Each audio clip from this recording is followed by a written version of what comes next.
আসসালামু আলাইকুম, কী অবস্থা সবার? আশা করছি প্রত্যেকে ভালো আছো। তো কম্পিউটার চতুর্থ সেমিস্টার এবং ইলেকট্রনিক্স চতুর্থ সেমিস্টার তোমাদের একটা সাবজেক্ট, মোস্ট ইম্পর্টেন্ট সাবজেক্ট, সেটা হচ্ছে ডিজিটাল ইলেকট্রনিক্স 2। এবং এই সাবজেক্টের 7তম অধ্যায় যেটা রয়েছে আমাদের সব থেকে বেশি ইম্পর্টেন্ট এবং গুরুত্বপূর্ণ অধ্যায়টা। তো আজকে আমরা এই অধ্যায়টা নিয়ে আলোচনা করব। আই থিঙ্ক সবার মাথা একদম দূর হয়ে যাবে আজকের ক্লাসটা দেখার পরে। তো বিশাল বিশাল 80-85 মাইক্রোপ্রসেসরের আর্কিটেকচার, পিন ডায়াগ্রাম ইজিলি বুঝতে পারবো আজকের ভিডিওটা দেখলে। ঠিক আছে, তো চলো শুরু করি।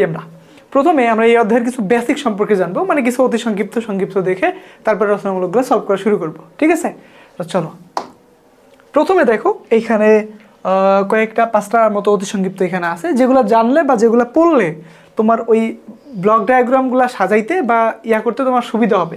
যেমন শেপ 1টা করানোর পরে অনেকটাই তোমরা এখন এই ইয়াগুলোর সাথে ফ্যামিলিয়ার হয়ে গেছো, মানে চিনতে পারো দেখলে আর কি, বুঝছো? তো চলো শুরু করি। এইখানে দেখো প্রথমে কে আছে? এইখানে প্রথমে আছে আমাদের 8 বিট মাইক্রোপ্রসেসর বলতে কি বোঝায়। তো যেহেতু আমরা 80-85 মাইক্রোপ্রসেসর নিয়ে কথা বলবো, তো 80-85 যে ইন্টেলের মাইক্রোপ্রসেসরটা আছে সেটা হচ্ছে 8 বিটের। কত বিটের? 8 বিটের, কারণ এর ইন্টারনাল ডাটাবেস হচ্ছে 8 বিটের। ওকে, তো 8 বিট মাইক্রোপ্রসেসর কাজ কি? তোমাদের আসতে পারে যে 16 বিটের মাইক্রোপ্রসেসরের কাজ কি, 32 বিটের কাজ কি, আসতে পারে, এরকম মধ্যে সঙ্গে সমস্যা নেই। বাট একটা শিখলে তুমি বুঝবা যে মাইক্রোপ্রসেসরের ডাটা বাসটি 8 বিটের। কত বিটের? ডাটা বাসটি 8 বিটের। যা 8 বিটের ডাটা স্থানান্তর করে তাকে 8 বিট মাইক্রোপ্রসেসর বলে।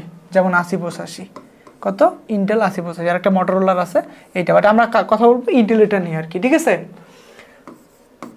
তাহলে 2 নম্বর আছে মাইক্রোপ্রসেসর বলতে কি বোঝায়। মাইক্রোপ্রসেসর বলতে বোঝা হচ্ছে মাইক্রো কম্পিউটারের কেন্দ্রীয় প্রক্রিয়াকরণ অংশ, যা বা সিপিইউকে মাইক্রোপ্রসেসর বলা হয়। মাইক্রোপ্রসেসরের এক ধরনের হচ্ছে ইলেকট্রনিক চিপ। মাইক্রোপ্রসেসর কি? মাইক্রোপ্রসেসর হচ্ছে এক ধরনের ইলেকট্রনিক চিপ, যেটা মাইক্রো কম্পিউটারের কেন্দ্রীয় মস্তিষ্ক, যেটাকে আমরা বলি সিপিইউ, সেন্ট্রাল প্রসেসিং ইউনিট, এটা কি বলা হয়? মাইক্রোপ্রসেসর। ওকে, দেন নেক্সট আবার এখানে একটা শর্ট করে দেওয়া আছে যে এটি আসলে একটি মাইক্রো কম্পিউটারের মূল চালিকা শক্তি। প্রসেসর ছাড়া কোনো কম্পিউটারই চলতে পারবে না, দ্যাটস ইট।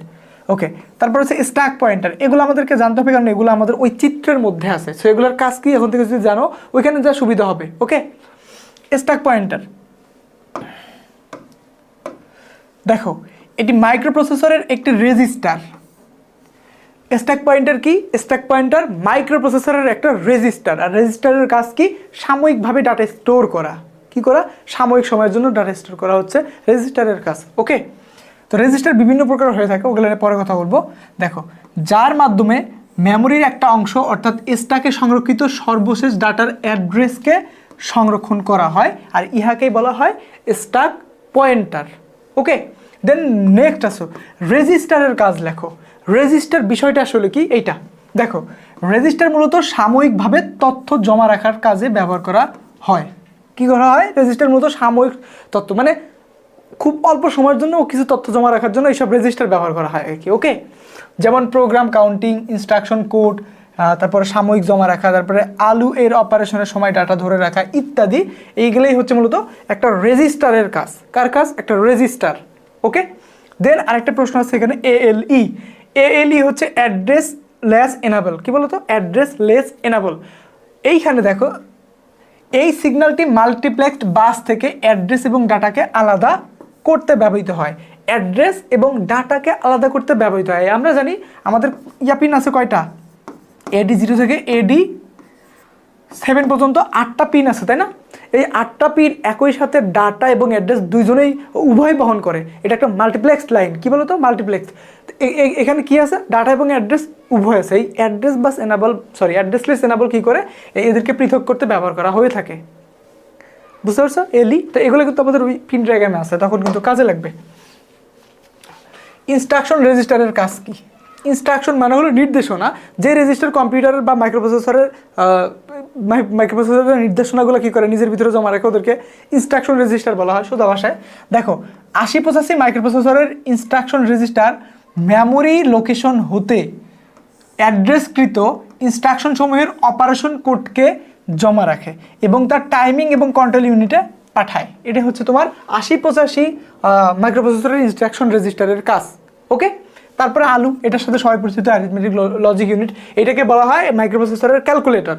কি কি বলতো, অ্যারিথমেটিককে বলা হয় মাইক্রোপ্রসেসরের ক্যালকুলেটর। এটি যোগ বিয়োগ, তারপরে হচ্ছে গুণ, তারপরে অ্যান্ড অর এবং কম্পেয়ার, এই জিনিসগুলো করে থাকে হচ্ছে আমাদের আলু, অ্যারিথমেটিক লজিক ইউনিট। ওকে ওকে নেক্সট, মাইক্রোপ্রসেসরের প্রধান কয়টি অংশ? 3টি অংশ থাকে। কয়টি অংশ থাকে? প্রধান অংশ থাকে 3টি। সেই 3টি কী কী? এক নম্বর হচ্ছে অ্যারিথমেটিক লজিক ইউনিট আলু, আর একটা হচ্ছে রেজিস্টারের অ্যারে, মানে অনেকগুলো রেজিস্টার, তারপর হচ্ছে কিছু কন্ট্রোল ইউনিট। এই 3টা মেইন অংশ নিয়ে একটা রেজিস্টার গঠন করা হয়। ওকে, অ্যাকুমুলেটরের কাজকে এটা অলরেডি বলছি ওই আগের শ্যাপ অনে, তারপরে আরেকবার এক্সপ্লেন করি। অ্যাকুমুলেটর 8 বিটের একটি রেজিস্টার যা আলু এর একটি অংশ। তাহলে অ্যাকুমুলেটর 8 বিটের একটা রেজিস্টার, যেটা অ্যাকুমুলেটর একটা সিপির একটা রেজিস্টার বা আলু এর একটা রেজিস্টার, এটা 8 বিটের। কত বিটের? 8 বিটের। এই কী করে জানো? মেমোরি থেকে একটা নির্দিষ্ট অ্যাড্রেস থেকে, মানে মেমোরির একটা নির্দিষ্ট অ্যাড্রেস থেকে একটা ডাটা তার মধ্যে নিয়ে আসে রাখতে পারে, এবং যোগ করার সময় ওই অ্যাডার একটা ডাটা নেয় মেমোরি অ্যাড্রেস থেকে, আরেকটা নেয় অ্যাকুমুলেটর থেকে, নিয়ে যোগ করে দেয়। এবং আরেকটা মজার বিষয় হলো, যোগ করার পর যে যোগফলটা থাকে ওইটাও অ্যাকুমুলেটরেই অবস্থান করায় বা জমা রাখা হয়। ওকে, এই হচ্ছে অ্যাকুমুলেটর, যেটাকে কি বলা হয়, এসি কি মনে হয় লেখা হয়, ঠিক আছে, চিত্রে দেখা যাবে এখন। তারপরে হোল্ড অ্যান্ড এইচএলডি, এই দুটার কাজ কি দেখো। হোল্ড হচ্ছে ইনপুট আর এইচএলডি হচ্ছে আউটপুট। এইচএলডি কি? এইচএলডি এ হচ্ছে আউটপুট, হোল্ড অ্যাকনোলেজ। এই যে এইচএলডি হচ্ছে হোল্ড, এতে হচ্ছে অ্যাকনোলেজ। ওকে, আর এই হোল্ড মানে হচ্ছে ইনপুট। দেখো হোল্ড অ্যাকনোলেজ এটি একটি হোল্ড অনুরোধ প্রাপ্তির স্বীকৃতি হিসাবে প্রসেসর দ্বারা পাঠানো হয়। আর এটা পেরিফেরাল ডিভাইস যেমন ডিএমএ, ডিরেক্ট মেমোরি অ্যাক্সেস, যখন বাস ব্যবহার করে অনুরোধ করে তখন এই সিগন্যাল ব্যবহৃত হয়। ওকে, এইগুলো একটু টুকটাক জানলে চিত্র বোঝা সব থেকে ইজি হবে। ওকে, তো এইগুলোই। এখন চলো আমরা চিত্রটা দেখি। হোয়ার ইজ চিত্র? এই যে দিস ইজ দ্য চিত্র। দেখলেই মাথা রাতে ঘুরে পড়ে যেতে পারো, তাই না? দেখো মাথা রাতা ঘোরার তেমন কিছুই নেই, খুবই সিম্পল। আমি ইজিভাবে এক্সপ্লেন করে দিচ্ছি, তোমরা ইজিভাবে জাস্ট একটু বুঝো, দ্যাটস ইট, আর কিছুই নেই এখানে। ওকে, তাহলে এটা হচ্ছে 8085 মাইক্রোপ্রসেসরের ব্লক ডায়াগ্রাম। ব্লক ডায়াগ্রাম বলতে আমি একটু তোমাদেরকে বুঝাই, মানে 8085 মাইক্রোপ্রসেসরটা যে আছে ইন্টেলের, এই প্রসেসরের মধ্যে আসলে কি কি আছে, এই প্রসেসরটা কিভাবে কাজ করে, এর ইন্টারনাল মানে ভিতরের অংশগুলো দেখতে কীরকম, সেটাই হচ্ছে এই ব্লক ডায়াগ্রামটা। মানে ইন্টেলের যে প্রসেসরটা আছে 8085, সেটাতে এতটুকু দেখতে এরকম, এর ভিতরে আসলে কি কি আছে, কে কে কীভাবে কাজ করে, কার কাজ কি, এই সব বর্ণনাই হচ্ছে মূলত ব্লক ডায়াগ্রামের ভিতরে থাকে। ওকে, আমি একদম ইজিভাবে তোমাদের এই চিত্রটা এক্সপ্লেন করে দিব, যাতে আর কখনোই তোমাদের এটা নিয়ে সমস্যা না হয়। ওকে, আমি তারপরে এখানে আমার বইয়ের মধ্যে একটু চিত্রটা বের করে নেই, তাহলে তোমাদের সুবিধা হবে, তাই না? আচ্ছা, আমি পিন ডায়াগ্রামটাও বের করে ফেলি।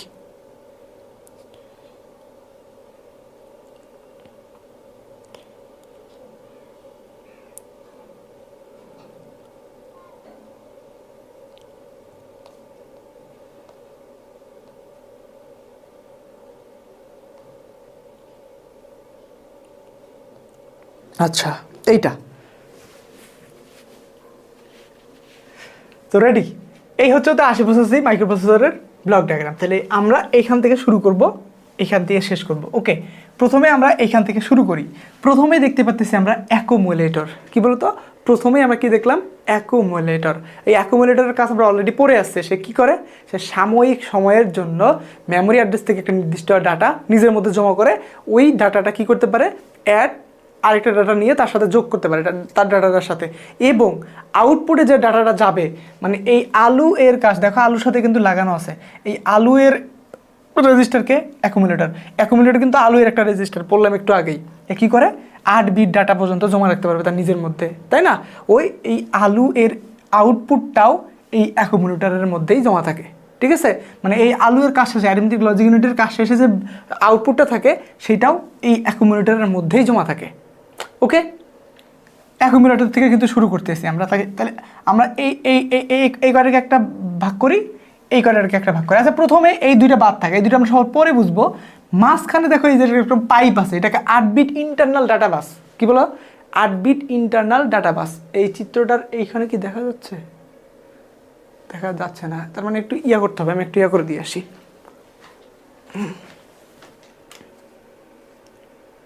ও দেখা তো যাচ্ছে, দেখা যাচ্ছে মনে হয়, দেখা যাচ্ছে না। আচ্ছা, ওকে, তাহলে এখান থেকে শুরু করি। তাহলে এই যে লাইনটা দেখতে পাচ্তেছ, এই যে লাইনটা, এইটা হচ্ছে একটা 8 বিট ইন্টারনাল ডাটাবাস। ডাটাবাসের কাছে ডাটা বহন করা, ঠিক আছে? তো এটা 8 বিট, আমরা মাইক্রোপ্রসেসরের অ্যাড্রেস বেস কত 8 বিট, ডাটা বাস 8 বিট পড়ছিলাম না, পড়ছি তো। এইটা হচ্ছে সিপিইউর মনে করো হাইওয়ে, কি বলতো হাইওয়ে, এই রাস্তা দিয়ে সিপিইউ হচ্ছে মনে করো যে ডাটা বহন বা আদান প্রদান করে, ঠিক আছে? এটাকে বলা হচ্ছে সিপিইউ এর রাস্তা বা পথ, যে পথ দিয়ে সে ডাটা আদান প্রদান বা বহন করে থাকে, এটা হচ্ছে 8 বিট। তার মানে এই প্রসেসরটা একসাথে 8 বিট ডাটা করতে পারে, স্থানান্তর করতে পারে বা বহন করতে পারে, বা 8 বিট ডাটা নিয়ে কাজ করতে পারে, ঠিক আছে? তো এরকম 32 বিট আছে, সে 32 বিট নিয়ে কাজ করতে পারবে, সিম্পল। ওকে, দেখো তাহলে এই লাইনটা বুঝলা। এখন আসে অ্যাকুমুলেটর। অ্যাকুমুলেটর তো অলরেডি বুঝছো। এইখানে আরেকটা রেজিস্টার নাম আছে, এখানে দেখো টেম্প রেজিস্টার, এটাও 8 বিটের একটা রেজিস্টার। টেম্প রেজিস্টার আসলে কি? টেম্প অর্থ হচ্ছে টেম্পোরারি। আমি এই ফুল মিনিংগুলো বলবো, তোমরা খুব ভালোভাবে মনোযোগ দিয়ে পড়বা, ফুল মিনিংগুলো বুঝলে অনেক কিছু বুঝতে পারবে। ওকে, টেম্প হচ্ছে টেম্পোরারি রেজিস্টার। টেম্পোরারি মানে কি? সাময়িক সময়। তাহলে মনে করো যে এই টেম্পোরারি রেজিস্টারের কাজ হলো কিছু নির্দিষ্ট সময়ের জন্য বা একটু সাময়িক সময়ের জন্য নির্দিষ্ট একটা ভ্যালু নিজের মধ্যে করে জমা করে রাখা। রেজিস্টার মানেই হচ্ছে ডাটা জমা রাখা, কারো স্থায়ীভাবে কেউ অস্থায়ীভাবে, এতটুকুই। তাহলে টেম্পোরারি রেজিস্টারের কাজ হলো নির্দিষ্ট একটা ভ্যালু বা একটা মানকে নির্দিষ্ট সময় বা সাময়িক সময়ের জন্য জমা রাখা। That's it. ওকে, এটা গেল। এরপরে এখানে আসো, এইখানে আছে একটা ফ্ল্যাগ রেজিস্টার, যেটাকে বলা হয় ফ্লিপ ফ্লপ। কি বলো তো? Flip flop. ফ্ল্যাগ রেজিস্টার কি? ফ্ল্যাগ মানে তো বুঝো, তাই না? ফ্ল্যাগ মানে তো বুঝো। এই ফ্ল্যাগ রেজিস্টার আসলে কাজ কি? ফ্ল্যাগ রেজিস্টার দেখো আলু এর সাথে সম্পর্কিত। কার সাথে? আলু এর সাথে সম্পর্কিত। এই ফ্ল্যাগ রেজিস্টার বিভিন্ন প্রকার ফ্ল্যাগ করে, কি প্রদর্শন করায়। কেমন? সেটা কিভাবে করায়?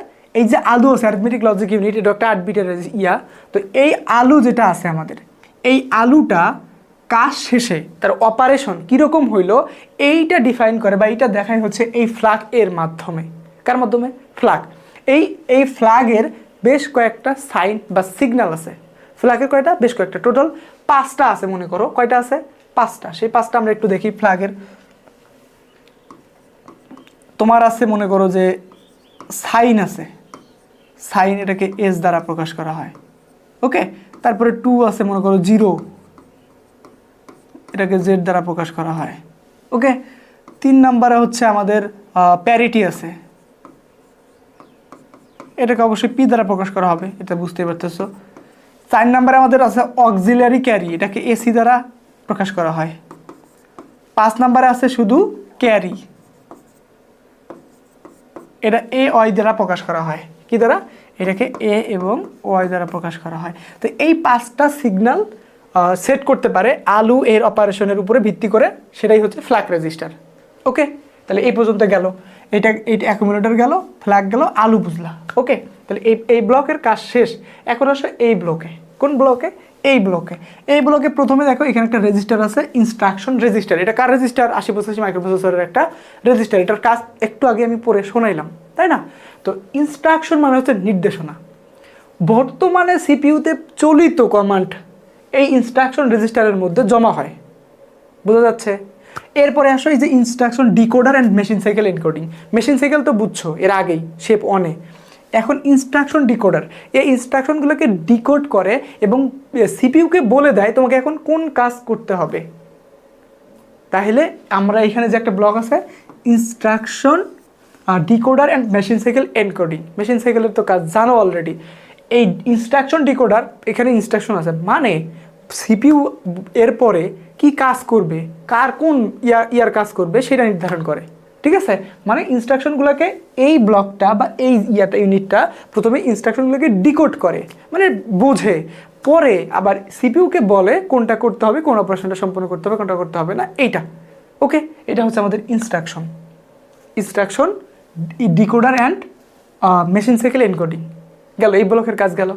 এরপরে কি আছে দেখো, এরপর আমরা এই ব্লকে চলে আসি। এটা ব্লক নাম্বার 1, এটা ব্লক নাম্বার 2। আবার 1 2 দিলে তোমরা ফির বুঝতে পারবে না, বলবো যে এটা আবার অন করতে গেলে 2 করতে গেলে, যাই হোক এই ব্লক এবং এই ব্লকের কাজ শেষ। এখন হচ্ছে এই ব্লক। এইখানে দেখো এইখানে দেখো অনেকগুলা রেজিস্টার আছে। কি আছে? অনেকগুলা রেজিস্টার আছে। এই রেজিস্টারগুলোকে বলা হয় জেপি রেজিস্টার। জেপি হচ্ছে, জিপি হচ্ছে তোমার জেনারেল পারপোজ রেজিস্টার। তাহলে এই যে এখানে রেজিস্টারগুলো দেখতেছো, সবগুলাই জেনারেল পারপোজ রেজিস্টার। এই প্রত্যেকটা রেজিস্টার 8 বিট করে ডাটা জমা রাখতে পারে এবং এরা সবাই এই রেজিস্টারের টেম্পোরারি রেজিস্টার হিসাবে ব্যবহৃত হয়। এদেরকে কি বলা হয়? General purpose register. কি বলা হয়? General purpose register. আমরা জানি একটা প্রসেসর অনেকগুলো রেজিস্টারের সমন্বয়ে গঠিত হয়, তাই না? তাহলে এইটা একটা রেজিস্টারের অ্যারে। এই রেজিস্টারটাতে, এই অ্যারেটাতে অনেক প্রকার রেজিস্টার ব্যবহার হয়। তার মধ্যে এখানে 8টা রেজিস্টারই হচ্ছে জেনারেল পারপোজ রেজিস্টার, যেগুলো সাময়িক সময়ের জন্য ডাটা জমা রাখার জন্য ব্যবহৃত হয়। এবং এই প্রত্যেকটা রেজিস্টারই 8 বিট। কত বিট? 8 বিট। ওকে, এরপরে আসো, এখানে আছে স্ট্যাক পয়েন্টার। কে আছে? স্ট্যাক পয়েন্টার আছে। এই স্ট্যাক পয়েন্টারের কাজ হলো পয়েন্টার নির্দেশ করা অথবা ফাংশন কল করা। কি করা? ফাংশন কল করা স্ট্যাক পয়েন্টারের কাজ। স্ট্যাক পয়েন্টার হলো কত? 16 বিট। স্ট্যাক পয়েন্টার আমরা স্ট্যাকে পড়ছিলাম না? স্ট্যাকের টপ নির্ধারণ করে বা স্ট্যাকের ভ্যালু কোথায় আছে সেটা নির্ধারণ করার জন্য মূলত স্ট্যাক পয়েন্টার নির্ধারণ করা হয়। ওকে, এরপরে আসো, এখানে দেখো কি হলো বাবা, এরপরে এখানে কে আছে? প্রোগ্রাম কাউন্টার আছে। কে আছে? Program counter. এর কাজ হলো পরবর্তী ইনস্ট্রাকশনগুলার ধরা, অ্যাড্রেস নির্ধারণ করা বা তার মধ্যে নিয়ে আসা। ওকে, এরপর আছে ইনক্রিমেন্ট এবং ডিক্রিমেন্ট। ইনক্রিমেন্ট মানে হচ্ছে এক এক করে বাড়ানো, ডিক্রিমেন্ট হচ্ছে এক এক করে কমানো। এখানে কাউন্টার আছে, স্ট্যাকও একটা কাউন্টার, প্রোগ্রাম এই যে পিসিও একটা কাউন্টার, এসপিও একটা কাউন্টার, পিসিও একটা কাউন্টার। তাহলে এই ইনক্রিমেন্ট এবং ডিক্রিমেন্টের কাজ হলো এদের ভ্যালু এক এক করে বাড়ানো। একটা কাজ করার পরে এক এক করে বাড়াইয়ে দেওয়াই হচ্ছে এই দুজনের কাজ। ওকে, কার কাজ? এই যে ইনক্রিমেন্ট এবং ডিক্রিমেন্টের কাজ। যদি কমে তাহলে এক এক করে কমাবে, আর যদি বাড়ে তখন এক এক করে বাড়াবে, যেটাকে ইনক্রিমেন্ট বলা হয়। ঠিক আছে, এরপরে আসো, আর রেজিস্টার অ্যারে তো গেল, এই ইন্টারনাল বাস বুঝলা। এখানে দেখো সিলেক্ট রেজিস্টার। রেজিস্টার সিলেক্ট এর কাজ হলো কি? কখন কোন রেজিস্টারকে সিলেক্ট করতে হবে না করতে হবে এই কাজটাই করে থাকে। রেজিস্টার সিলেক্ট, কখন কোন রেজিস্টারকে সিলেক্ট করতে হবে না করতে হবে এই কাজটাই করে থাকে রেজিস্টার সিলেক্ট, এই অংশটা। ওকে, কোন অংশটা? এই অংশটা। এইবার আসো এই দুইটা, একটা হচ্ছে অ্যাড্রেস বাস, একটা হচ্ছে অ্যাড্রেস ডাটা বাস। উপরেটা হচ্ছে address buffer 8, address data buffer 8, দুইটা রেজিস্টার আছে এখানে, তাই না? তারপরে এখানে আছে টাইমিং কন্ট্রোল। তো টাইমিং কন্ট্রোল বোঝার আগে আমরা এটা একটু দেখে আসি। তো এখন এতক্ষণ পর্যন্ত আমি যা ব্যাখ্যা করলাম, এখানে যে সবগুলোকে একটা একটা করে ব্যাখ্যা করে দেখাইলাম, সবগুলো যে একটা একটা করে বুঝাইলাম, হ্যাঁ, একটা একটা করে যে বুঝাইলাম, এই বিষয়গুলো কিন্তু আমি সব কিছু লিখে দিছি। কি করছি? লিখে দিছি। এই যে আমি যা যা বললাম, আমি এতক্ষণ যা যা বললাম সব যে এখানে দেওয়া আছে। অ্যাকুমুলেটর কী করে, টেম্পোরারি রেজিস্টার কী করে, অ্যারিথমেটিক লজিক ইউনিট আলু কী করে, ফ্ল্যাগ রেজিস্টার কী করে, এই যে ফ্ল্যাগগুলা যেগুলো আমি লিখে দিলাম। ওকে, তো এই যে এইগুলা। দেন আমরা কি পড়লাম? ইনস্ট্রাকশন রেজিস্টারের কাজ পড়ছি, ইনস্ট্রাকশন ডিকোডার অ্যান্ড যে মেশিন সাইকেলের কাজ দেখছি, যে রেজিস্টার অ্যারে এখানে যারা আছে সবাইকে দেখলাম। স্ট্যাক পয়েন্টার কী করে সেটাও আমরা দেখছি, তাই না? প্রোগ্রাম কাউন্টার কী করে? পরবর্তী ইনস্ট্রাকশনের মেমোরি ঠিকানা নির্ধারণ করে, পরবর্তী ইনস্ট্রাকশনের মেমোরি ঠিকানা নির্দেশ করে, এটা হচ্ছে প্রোগ্রাম কাউন্টার। কে? Program counter. Increment decrement program counter এবং স্ট্যাক পয়েন্টারের মান বাড়ানো বা কমানোর কাজ করে থাকে। এই পর্যন্ত পড়লাম। তারপরে ছিল আমাদের কি? ওই অ্যাড্রেস বাফার, তাই না? ও সরি, এখানে মাল্টিপ্লেক্সার নামের একটা আছে এবং এতে রেজিস্টার সিলেক্ট, এটা তো পড়াইলাম যে রেজিস্টার সিলেক্ট লজিক নির্ধারণ করে কোন রেজিস্টারটি বর্তমানে ব্যবহৃত হবে, এই কাজটা করে থাকে আমাদের রেজিস্টার সিলেক্ট। বাট উপরে একটা পয়েন্ট ছিল যেটা মাল্টিপ্লেক্সার। মাল্টিপ্লেক্সার বিভিন্ন রেজিস্টার থেকে একটি নির্দিষ্ট রেজিস্টার নির্বাচন করে ডাটা বাসে পাঠায়।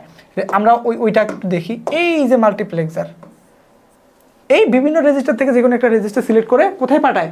এই যে ইন্টারনাল ডাটাবেসে পাঠায়। দেখো এর সাথে ডাটাবেসের সাথে সম্পর্ক করে দেওয়া আছে। তাহলে এখানকার বিভিন্ন প্রকার রেজিস্টার থেকে একটা রেজিস্টার, নির্দিষ্ট একটা রেজিস্টারকে ডাটাবাসে, ইন্টারনাল ডাটাবাসে পাঠানো হচ্ছে মাল্টিপ্লেক্সারের কাজ। ওকে, তাহলে ওইটাও আমরা বুঝে ফেললাম। এখন আমরা এখানে চলে আসি, এই অ্যাড্রেস বাফার এবং অ্যাড্রেস ডাটা বাফার, AD 0 থেকে AD 15 পর্যন্ত। দেখো এই অ্যাড্রেস বাফার যে রেজিস্টারটা আছে এটাও একটা 8 বিটের। কত বিটের? 8 বিটের। এবং অ্যাড্রেস ডাটা বাফার যেটা আছে এটাও 8 বিটের। কত বিটের? 8 বিটের। তো আমাদের অ্যাড্রেস বাফার যেটা আছে সেটা কি করে? অ্যাড্রেস বাফার উচ্চতর ঠিকানা, এই AD 0 থেকে AD A15কে বলা হয় উচ্চতর, মানে A0 থেকে A7 পর্যন্ত হচ্ছে নিম্নতর, আর এগুলোকে বলা হয় উচ্চতর। তাহলে দেখো অ্যাড্রেস বাফার উচ্চতর ঠিকানা A8 থেকে A15 বহিরাগত অ্যাড্রেস বাসে পাঠায়। বহিরাগত অ্যাড্রেস বাসে পাঠায়। কোথায়? বহিরাগত অ্যাড্রেস বাসে, ওই এইটা। আর এইটা দেখো নিম্নতর ঠিকানা, তাহলে এই A7কে A0 থেকে A7 পর্যন্ত বলা হয় নিম্নতর, এবং A8 থেকে A15 পর্যন্তকে বলা হয় হচ্ছে উচ্চতর। তো এই দুইটা কিন্তু আমাদের একটু পরে যখন আমরা পিন ডায়াগ্রাম শিখবো, সেই পিন ডায়াগ্রামেও কিন্তু কাজে লাগবে এই পিনগুলো। সো মনে রাখার চেষ্টা করো, AD0 থেকে AD7 এবং A8 থেকে A15 এবং A0 থেকে A7, এটাকে বলা হচ্ছে নিম্ন স্তর ঠিকানা, আর এটাকে বলা হচ্ছে উচ্চতর ঠিকানা। ওকে, এটাও সেই, এবং ডাটা বহিরাগত বাসে আদান প্রদান করে। ইন্টেল 8085 অ্যাড্রেস এবং ডাটা একই লাইনে ব্যবহার করা হয়।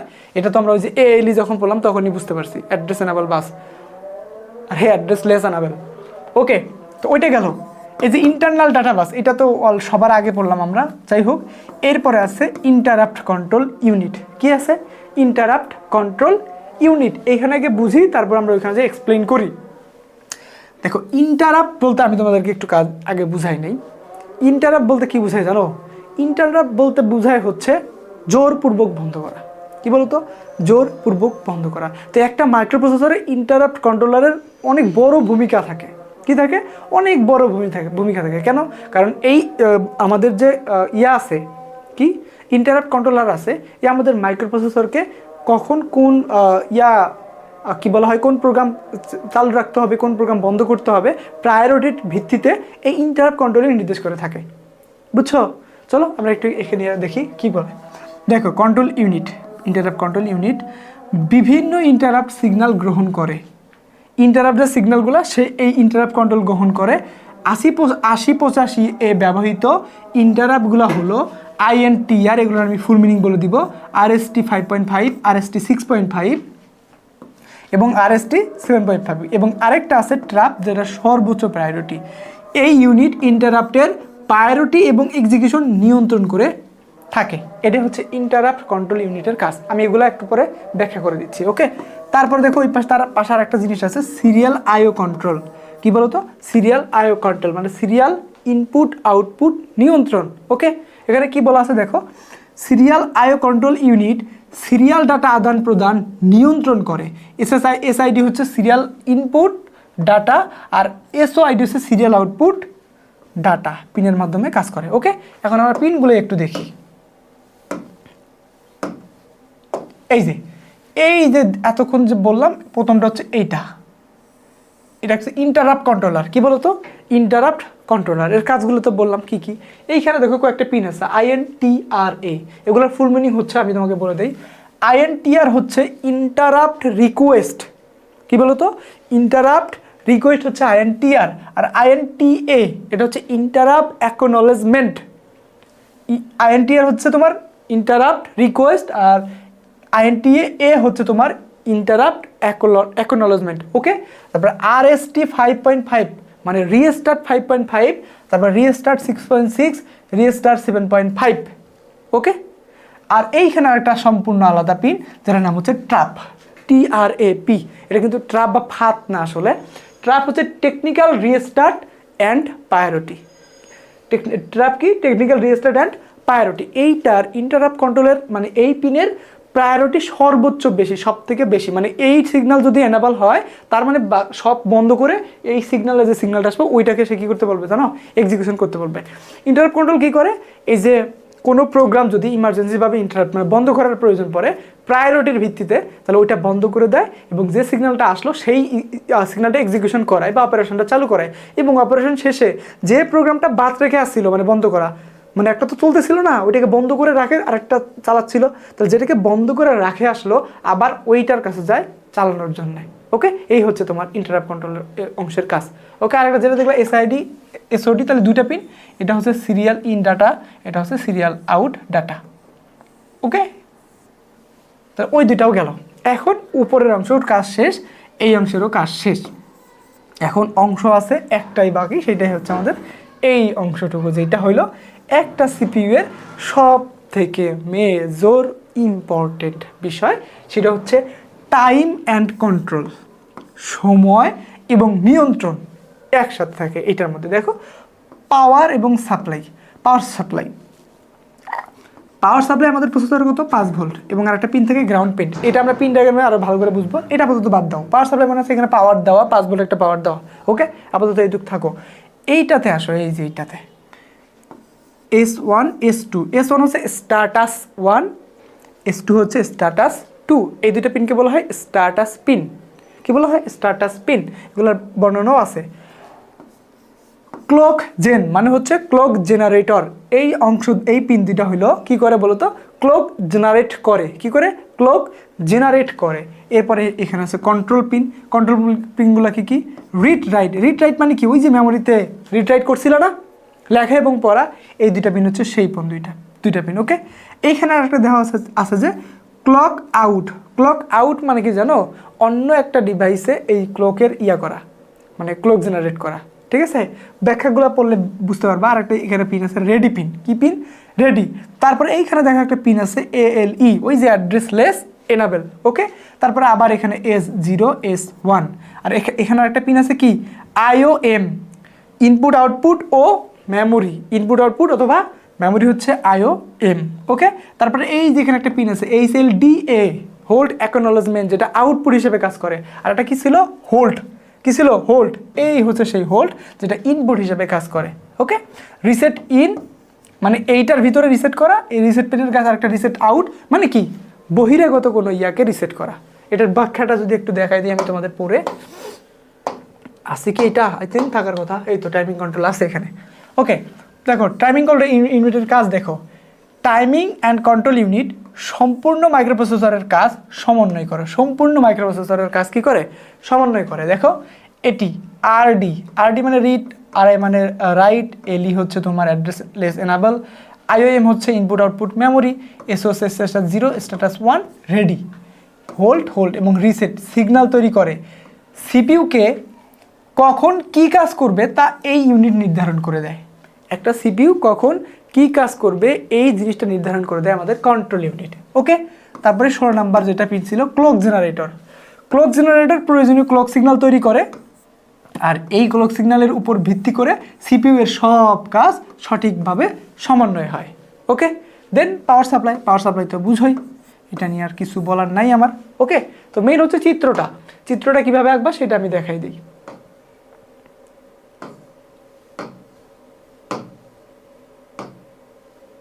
এইখানে এই হচ্ছে চিত্রটা।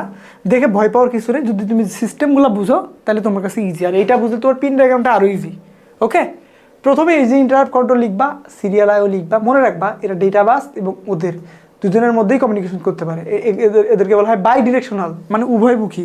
কী বলতো? উভয়মুখী। যেগুলো এরকম দুই পাশে দেওয়া আছে সেটা বলবো যে উভয়মুখী। এইটা একমুখী।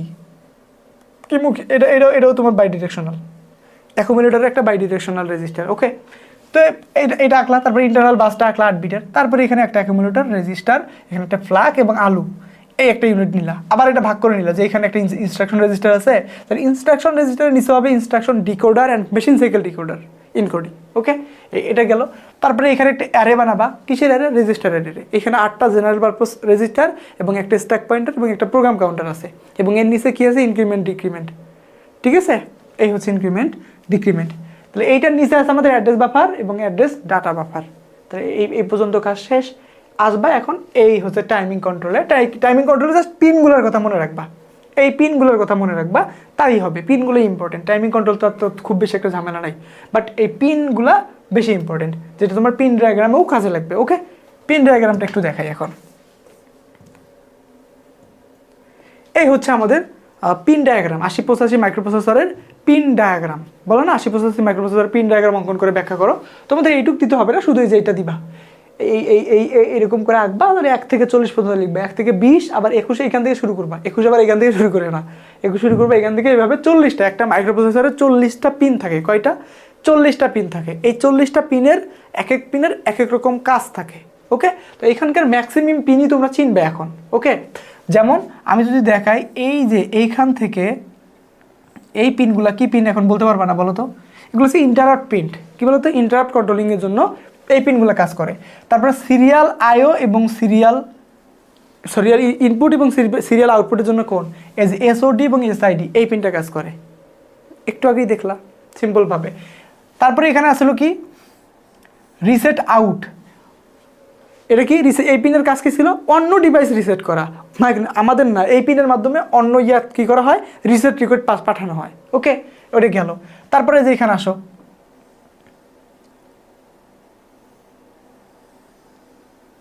এই যে AD0, AD1, AD2, AD3, AD4, AD5, AD6, AD7 বলতে হবে।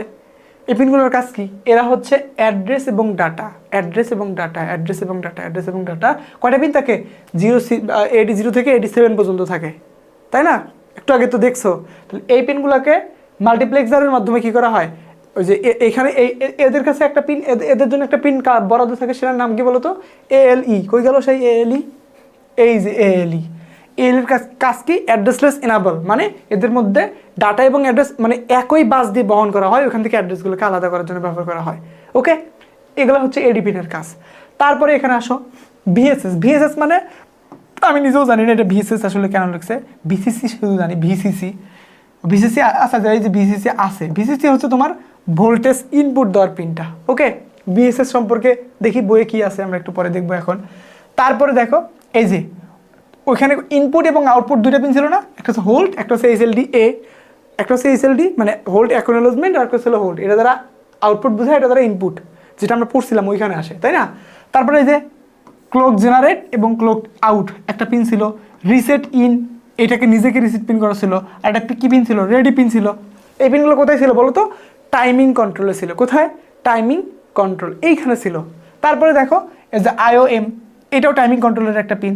তারপরে S1, S0 কিন্তু পিন ছিল। তাহলে S0 দেখো এই যে এইখানে 29 নম্বরে, আর SN হচ্ছে এইখানে। তারপরে রিড রাইট, এই হলো রিড রাইট পিন গেল। আর তারপরের যে মেমোরিগুলো অ্যাড্রেসগুলো আছে সেগুলো হচ্ছে অ্যাড্রেস পিন। কি বলতো? মাইক্রোপ্রসেসরের অ্যাড্রেস পিন। এই পিনগুলোর কাজ কি করা? অ্যাড্রেস ইয়ে করা। আমার A0 থেকে A7 পর্যন্ত বলা হয় নিম্ন স্তর, আর A7 থেকে A15 বলা হয় কি?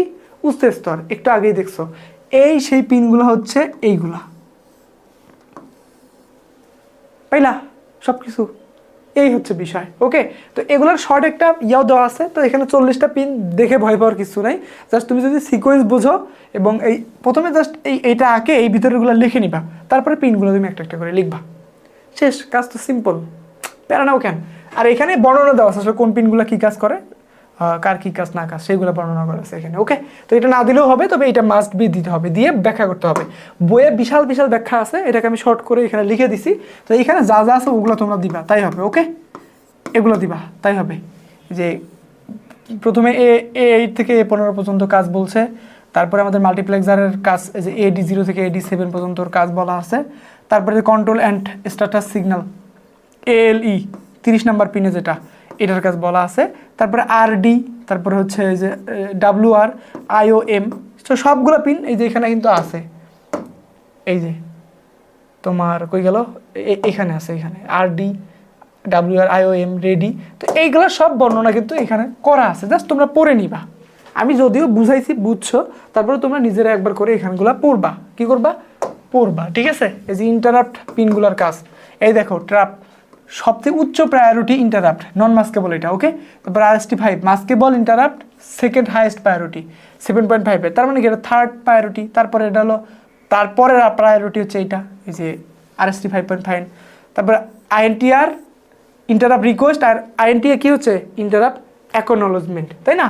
তাহলে জেনারেল পারপাস ইন্টারাপ্ট ইনপুট, আর হলো ইন্টারাপ্ট অ্যাকনোলেজমেন্ট। INTR গ্রহণ করার পর CPU এই সিগন্যাল দেয়। কে দেয়? এই সিগন্যালটা CPU দেয়। কখন? INTR রিকোয়েস্ট গ্রহণ করার পরে, মানে ইন্টারাপ্ট রিকোয়েস্ট গ্রহণ করার পর CPU এই সিগন্যালটা প্রেরণ করে, এইটা। ওকে, তারপরে ওই যে সিরিয়াল পিন দুইটার কাজ, DMA, এই হোল্ড, HLD, রেডি, এই তিনটা পিনের কাজ। দেখো স্লো মেমোরি বা IO ব্যবহারের সময় ওয়েট স্টেট তৈরি করে রেডি পিন। আর hold pin, hold acknowledgement, CPU এ বাস ছেড়ে দিলে এই সিগন্যাল দেয়। CPU মানে বাস ছেড়ে দিলে এই সিগন্যাল হয়, কোনটা? হোল্ড। আর এটা হচ্ছে হোল্ড পিন, এটা 39 নম্বর পিন। DMA ডিভাইস CPU থেকে বাস চাইলে এই পিন ব্যবহার করে। DMA ডিভাইস বলতে বলা হচ্ছে ডিরেক্ট মেমোরি অ্যাক্সেস। তো এই টাইপের কোনো রিকোয়েস্ট যদি প্রসেসর উৎপন্ন হয়, তখন এই হোল্ড নামের যে পিন আছে, এটা মানে কি ইনপুট নেওয়া, তাহলে DMA রিকোয়েস্টগুলো এই পিনের মাধ্যমে প্রসেসরের কাছে ইনপুট যায়। ওকে, কি যায়? ইনপুট যায়। তখন ও বুঝতে পারে যে DMA ডিভাইস CPU থেকে বাস চাইলে এই পিন ব্যবহার করে, মনে রাখবা, ঠিক আছে? তো এইভাবে সিম্পলভাবে একটু পড়াশোনা করবা, তাইলে দেখবা যে মানে মাথায় ঢুকতেছে বা বুঝতেছো, কি করতেছো, বুঝতেছো। আমি একটা পিনের কাজ ভুলে গেছিলাম, সেটা দেখি এখানে আছে কিনা। VCC, ভিএসএস, আচ্ছা ভিএসএস নাই, হয়তো ওইটা পিনের নাম ভুল অথবা এটার আলাদা কোনো কাজ আছে।